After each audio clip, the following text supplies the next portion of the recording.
గడ్డం ప్రసాద్ గారికి, అడ్లూరు లక్ష్మణ్ గారికి, వేదిక మీద నాయకులకు మా మహేష్ గౌడ్ గారికి అందరికీ పేరు పేరున సమయం లేదు కాబట్టి సోదరులారా మీ అందరికీ కూడా ధన్యవాదాలు తెలియజేసుకుంటూ ఇంత పెద్ద ఎత్తున మరొకసారి నల్గొండ జిల్లా అంటే కాంగ్రెస్ కంచుకోట అని చెప్పి నిరూపించి ఇంత పెద్ద ఎత్తున మీకు దాంతోపాటు గతంలో తుంగతుర్తిలో రైతాంగ పోరాటం కానీ రజాకారులకు వ్యతిరేకంగా జరిగిన పోరాటం కానీ ఆ తర్వాత కాంగ్రెస్ కంచుకోటగా నాడు ఎమ్మెల్యేగా జిల్లాలోనే ఒక్కడే ఉన్న మన ఆర్ దామోదర్ రెడ్డి గారు ఆ రోజుల్లో ఈ ప్రాంతంలో కాంగ్రెస్ పార్టీ కాపాడడం జరిగింది.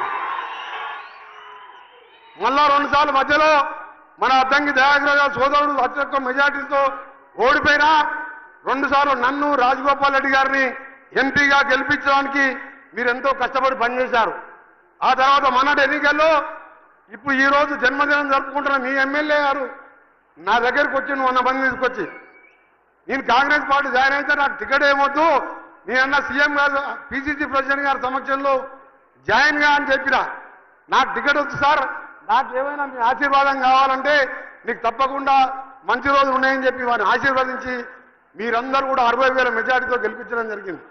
అందుకనే మీ అందరికీ కూడా మరొకసారి విజ్ఞప్తి చేస్తూ ఈ జిల్లాలో వెనుకబాటవంతం మీ ప్రాంతానికి సంబంధించిన సమస్యల మీద ఉత్తమ్ కుమార్ రెడ్డి గారు నేను ముఖ్యమంత్రి గారి సహకారంతో తప్పకుండా అన్ని రంగాల్లో అభివృద్ధి చేస్తామని ఇప్పుడే మీ ఎమ్మెల్యే గారు మన భోత్పూర్ గుండాల మధ్య బిక్కేరు వాగుపై ఆయన ఎప్పుడు బిక్కేరు వాగులో గీడదంటే బిక్కేరు వాగులో పడుతూ ఉంటాడు ఆయన.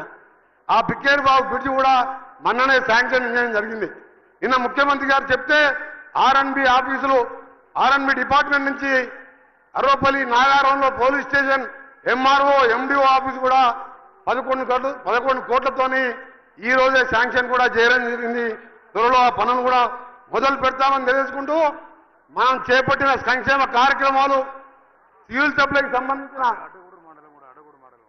అడ్డగూడు మాడులోది అలాగే బొల్లంపల్లి నుంచి బొల్లంపల్లి రోడ్డు తప్పకుండా వెంటనే శాంక్షన్ చేస్తాం.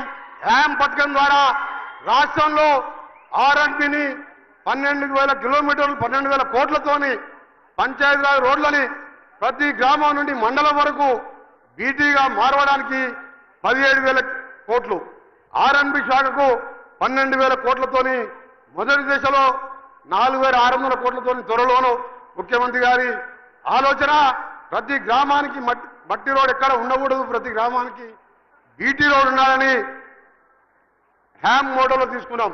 అందుకనే మీరు ఇవాళ ఇందిరమ్మ ఇల్లు చూస్తున్న 12 ఏళ్ల కింద ఒక్క ఇల్లు కట్టలే, ఒక్క రేషన్ కార్డు లేదు, కరెంటు ఉచితంగా ఇచ్చేది లేదు.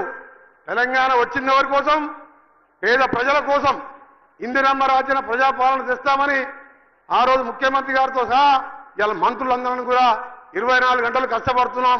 ముఖ్యమంత్రి గారి నాయకత్వంలో మీరు వచ్చే స్థానిక ఎన్నికల్లో కూడా 100% మనం కాంగ్రెస్ పార్టీ అభ్యర్థులను మీరందరూ కూడా ఏ విధంగా ఎమ్మెల్యేని గెలిపించిందో ఎంపీని గెలిపించిందో ఎప్పుడు ఎన్నికలు వచ్చినా గెలిపియాలి. మనం చేసే పథకాలు ఓట్ల కోసం కాదు.